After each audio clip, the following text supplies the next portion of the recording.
Baltimore Mayor Stephanie Rawlings-Blake announced she will not seek re-election in the city's 2016 mayoral race so that she can focus on governing a city on the edge over the trials of 6 police officers charged in the death of Freddie Gray, an African-American man who died in April after being arrested and transported in a police van.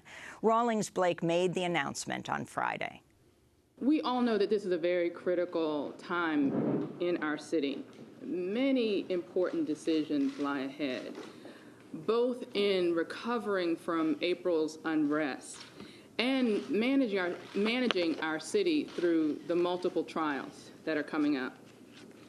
Over the past few months, as I've been making plans for what I know is a vigorous campaign, I realized that every moment that I spent planning for a campaign or a re-election was a time that I was taking away from my current responsibilities to the city that I love, and the city that I took an oath to serve. And because of that, I've made the decision not to seek re-election. The announcement came at the end of a week that saw several developments in the Freddie Gray case. On Thursday, Judge Barry Williams ruled the 6 officers charged in his death will face separate trials. Williams also refused defense attempts to dismiss the charges, move the case out of Baltimore, and remove prosecutor Marilyn Mosby from the case. And earlier in the week, Baltimore reached a $6.4 million settlement with the family of Freddie Gray. Gray's family said his voice box was crushed, his spine 80% severed at the neck. Police said they arrested Gray for making eye contact with them, then running away. Well, one key piece of evidence in the case against the officers in the Freddie Gray case is the video shot by our first guest today. It went viral, showing Gray screaming in apparent agony as police drag him to a van. Right.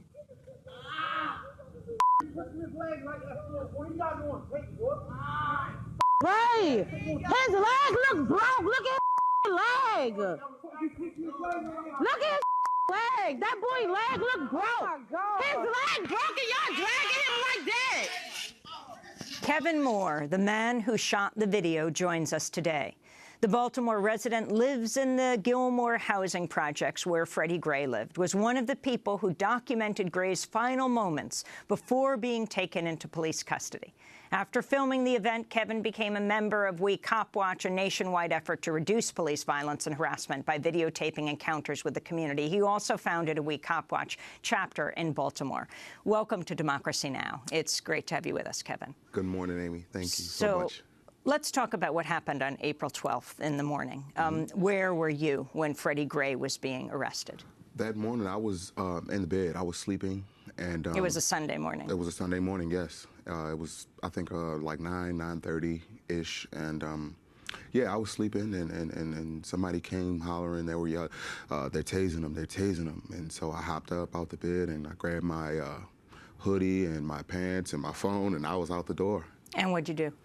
Well, initially from the side I was on, I couldn't see anything, and all I could see was that they had someone pinned to the ground, and that it was really brutal. It looked like it hurt, you know. And then so once I crossed around and saw that it was Freddie, I was shocked.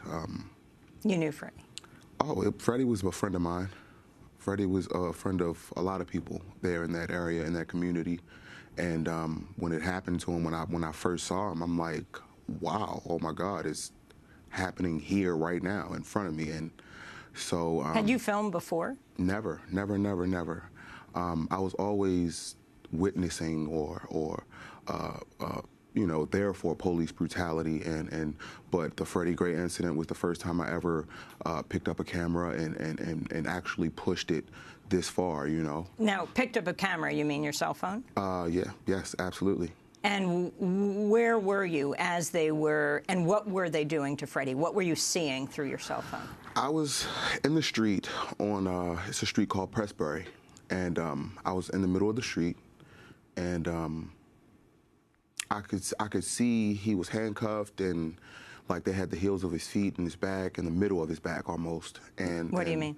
I mean, like the heels of your feet. Picture the heels of your feet almost in the middle of your back, but the wrong way. and it just looked like a pretzel almost. And the one officer had his knee like buried right into his neck. And you could hear him screaming, man. You could hear the pain in his voice, and on his face you could see it.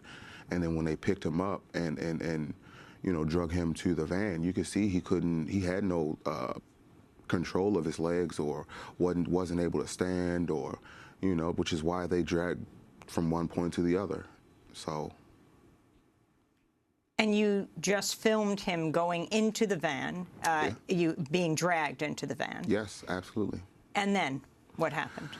After that, they pulled around on Mount Street and Baker Street, and they pulled him out again to what they said was to place leg shackles on him. But clearly, as you saw in the last video, that he had no leg life. He couldn't use his legs. You know what I'm saying? So what was the reason, in fact, for you to put the leg shackles on him? So what did you then do with that video? He's taken away. Where'd you go? I went straight to Internal Affairs. You went to the police? Yeah. I went straight to the people. I was ignorant at the time, right? So I didn't know. So in my mind, I'm thinking that the Internal Affairs, this is their job, you know, to police the police, right? So this is before I knew anything about the WeCopwatch, so I'm there, and I'm in Internal Affairs headquarters, and I'm sitting and I'm waiting. They have my phone. They're recording me. You gave them your phone? Absolutely. Did you have a backup of the video? Absolutely not. And how long were you there? I want to say the upward of 7 hours, 8 hours, something like that. Yeah, absolutely. And they recorded me audio and video, and I gave them the video. And once I got back to where I lived at the time, I called every news media outlet I could imagine. Me and a couple of people around the community, and a friend of mine, Kiana Mack, she filmed the second half of the video, and we pushed it. We got together and we called like everybody, and we YouTubed it and tried to just do what I thought Internal Affairs were taking too long to. Did the police see you filming? Oh yeah. Did they try to stop you? Absolutely. They in the video they tell me to stop recording, and you know I told them right then and there, hey man, I've been recording this, you know, and I'm not going to stop it. And then he tells me to well back up. Okay, sure, I can back up, but I'm not going to stop recording because it's a First Amendment right, and I do have that. I am entitled to it. So you go to the police for 7 hours. They film you talking about what you saw, and they also made a copy of your video. But you did get the video back. It's remained on your cell phone. Remained intact and the same way I gave it to him. People may not know your face, but that video has been seen all over the world. Can you talk about what that meant to you? That was April 12th when Freddie was first taken. He died 1 week later. You got that video out within that time. And the response, well, you might say that is the reason 6 police officers have been indicted for the death of Freddie Gray. Yeah. Your reaction to that? It's surreal almost. It's like I'm dreaming, kinda. Again, I've been through so much personally in my life in West Baltimore. It's just a hard place to grow up in, you know, and basic survival is all we concentrate on, you know. So in light of that, it's like, what do you do when you're placed in a position where you have people that are supposed to come and serve and protect in the police, right? But you can't trust them because they brutalize people, they hurt people, they dehumanize people. You know what I'm saying? And it's very belittling to me when you say we're supposed to trust you when you can come out with the Police Bill of Rights and protect these animals from the very laws that they break. It's amazing to me. So you had never done this before, but WeCopwatch got in touch with you after? Absolutely. Like immediately after they saw the Freddie Gray video, and there was like a few days into what was going on, and they came out and they got in contact with me, and we went out and got cameras. They brought me cameras and set up a nonprofit GoFundMe, and then it was just. And what has been the police reaction to you since? Oh man, it's amazing how I can keep them at bay, so to speak, keep them on a leash with just a video camera. It's almost like live ammunition, almost with like live rounds, live bullets from a gun. When you put a camera in a cop's face and he sees you, you know, he's like, oh wow, what do I do now? You know, because at first his mindset was, oh, I can do whatever I want, and I'm a police, so I'll get away with it. But then once he sees a civilian recording and it's raw footage and not CCTV, which can be tampered with, a body camera, which can be tampered with, you know what I'm saying? When it's raw and it's untouched. You know what I mean? It means so much more. Do you think the police would have been indicted without the video evidence of what happened to Freddie? Absolutely seeing him not. dragged? Well, history tells it that they're not held responsible and accountable for the acts that I mean, look at Rodney King. You know what I'm saying? And nothing's changed since then. And that's the hurtful part. And your response to the mayor, Stephanie Rawlings-Blake, announcing she will not be running for mayor, many saying it's because of the criticism she received in the aftermath of the Freddie Gray killing. What I don't understand is for Mayor Stephanie Rawlings-Blake to say, I'm not going to run, I'm not going to race in this mayoral campaign, because I want to focus on the city and the needs of the communities. And isn't this your job already as the mayor, to focus on the city and to show the love and support and the need to get these people what they need? And this is what you're supposed to have been doing. So why is it that is that the reason, you know what I'm saying, that you're not running? You're saying that's the reason you should run. That's the reason that you should run. What is your reaction to the settlement, the city settlement with Freddie Gray's family, your neighbor in the Gilmor houses, $6.5 million settlement? I mean, okay, so here's the thing. Money is not parallel or an extension of justice, right? So in that sense, it's like, okay, you gave them money, but don't you think with that $6.5 million, if they could, they would go and purchase their son back? You know, so it's like, okay, with that, I'm so grateful that I was able to help you live life easier without your son, you know, and the people that helped push the whole Freddie Gray movement in Baltimore helped you live life a little easier, knowing that you will never see your son again, knowing that you will never get your loved one back.